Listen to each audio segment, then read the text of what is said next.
Hey guys, welcome back to another video. My name is Mr. Washdog, and today I'm going to be doing the Ending Thoughts series. Now, this series is intended for the people that completed that. Watched through the entire series of the Ending series that we're doing.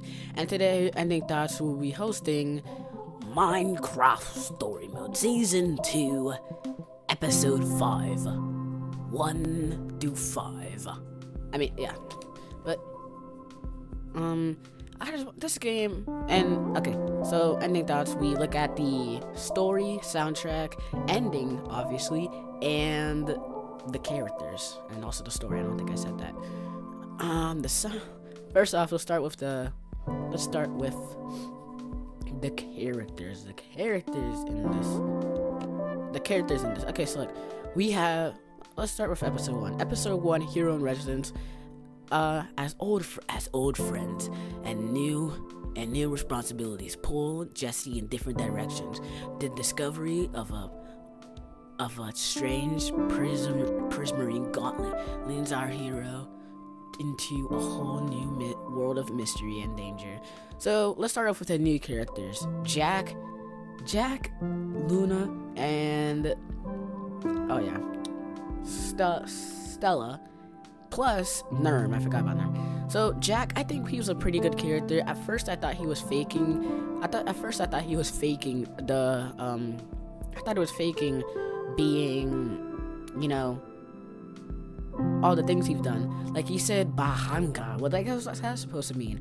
And he also said in episode 5, in episode 4, he said. A little fall wouldn't have got me if I was the Velvet Tornado. But I think Jack was a pretty good character.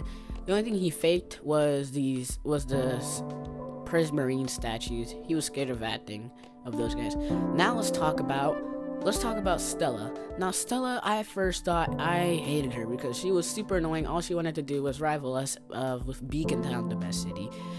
But then her town got destroyed in episode 5, thanks to this guy, the admin, which just wow, nobody deserves that, even Stella. I kind of just asked, why is Stella wearing this formal outfit? And I don't like how it's shorts. I wish it was pants. But then we also have Radar. Radar was a super annoying character. I think everybody thought this. Literally, Jesse would say something like, okay guys, what if you go around the mountain and sneak around over there and scout from there? And then Radar would be like, oh yes, the perfect plan, Jesse. You always have the best plan, Jesse. But then Petra would say a better plan, and then we'll go with that. And then remember when in episode 4, at the very ending, we were standing in the Order of the Stone Hall. Radar would have been like, oh wow, I'm standing in the place where all the legends were. Ivor, Soren, Eligard, and also Magnus. And you, Jesse, the new Order of the Stone, with Petra, with Petra, Axel, and Olivia. You guys were the best team ever. And then we have Below the Bedrock. We haven't talked about the story. The story begins with a prismarine gauntlet that we found while exploring with Petra inside of the mines. And speaking of Petra, she was a really good character in this season. Last season, she was pretty mysterious, but also pretty good at the same time. Also, speaking of old characters, Axel and Olivia, I don't have no idea why, but they were pushed out of the season, and we didn't see them for episode 2 to episode 4. Last time we saw them, we only saw them in episode 1 and episode 5. And we only saw them for not even 10 minutes. We only saw them for at 5 minutes most, which I find really strange.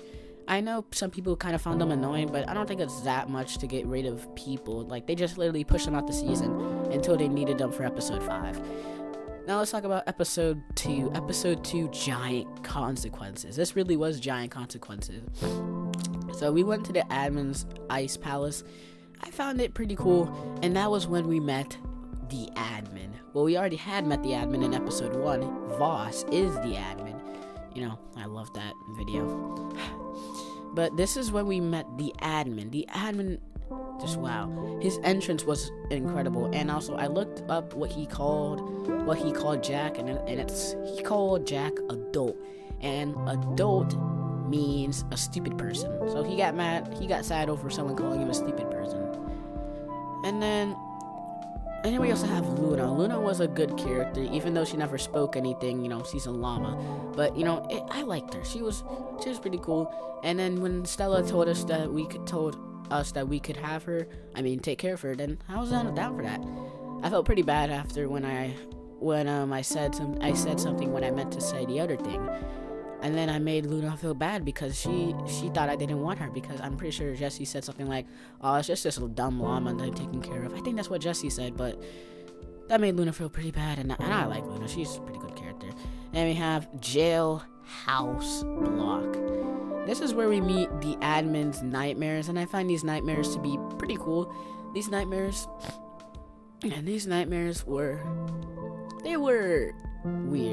We also met the first nightmare in the Ice Palace. It was an Enderman that was like a creeper. It got close to you and then exploded, but it was also colored white for some reason.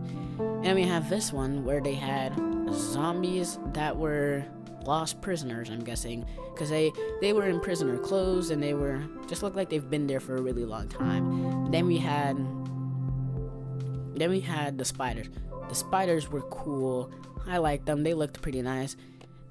And we also, in this episode, we met a lot of prisoners. We also met Hellboy. He was pretty cool. He had a weird thing with cows. But overall, this episode was good. We met who was he exactly? The warden. The warden was cool. This is also the place where the admin figured out that he should turn into Jessie, because everybody loves Jessie, and he wanted some of that love. It's all because the admin wanted some press. And also in episode 4, Below the Bedrock, we do a lot in this episode.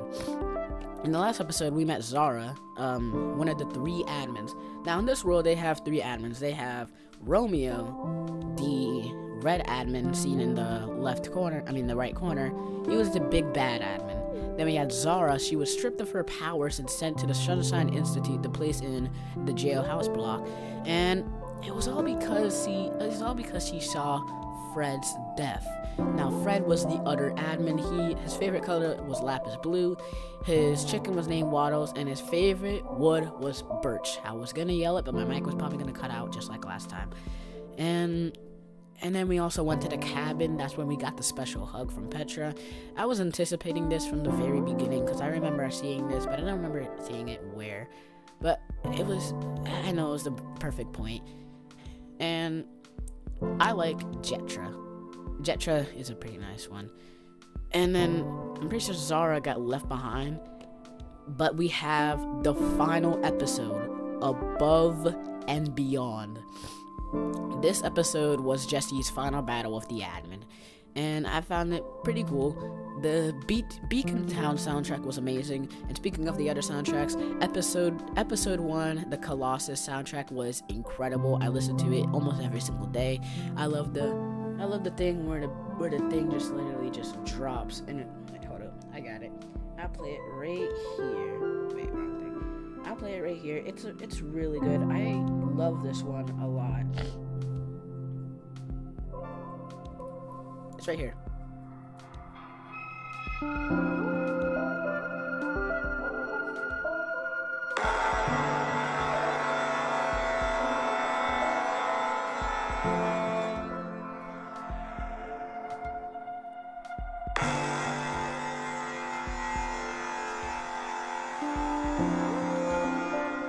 And then we also have this soundtrack, which I really like.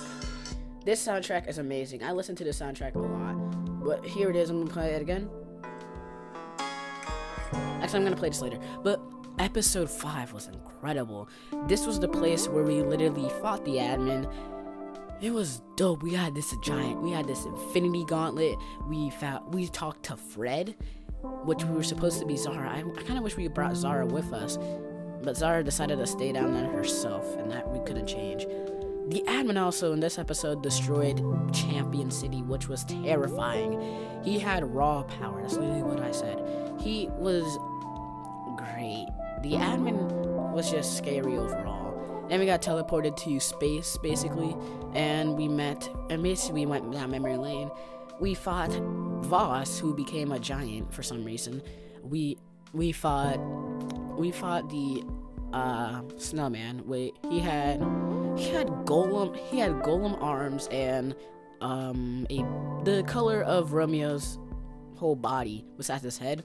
He had that for obsidian, and then that's pretty much it. And then we have the credits. The credits was amazing. Just listen to it.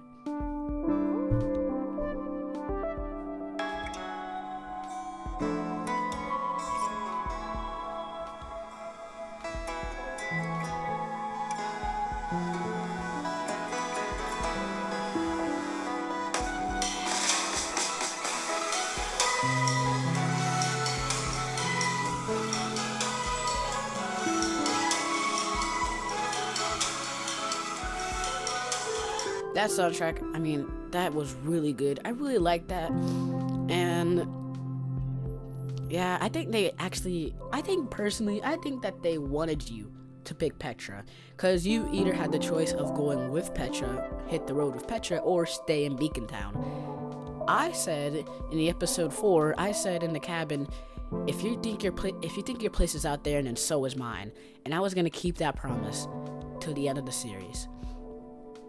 And I did keep the promise. I hit the road with Petra, and they played that song I just played. And then if you're going to stay in Beacon Town, they played a song, No More Creepers, probably because you're going to stay away from creepers. And then when you bring Luna along, Petra says, you're on for a race. Jesse says, obviously, and I'll beat you. And then they race to Champion City. But overall, I found the ending to be really good. The admin, I think the admin will probably repay everything he's done with a lot of community service hours, probably up to the thousands. But the admin overall was a good character. Fred was an okay character. We haven't really seen a lot of him, so we can't really judge him. And then we have Zara. Zara was off at first, but after a while, we got to know her. We got to know her backstory. She was a good character. And I can't believe how Romeo turned Beacon Town into Romeoburg like he did with his old place.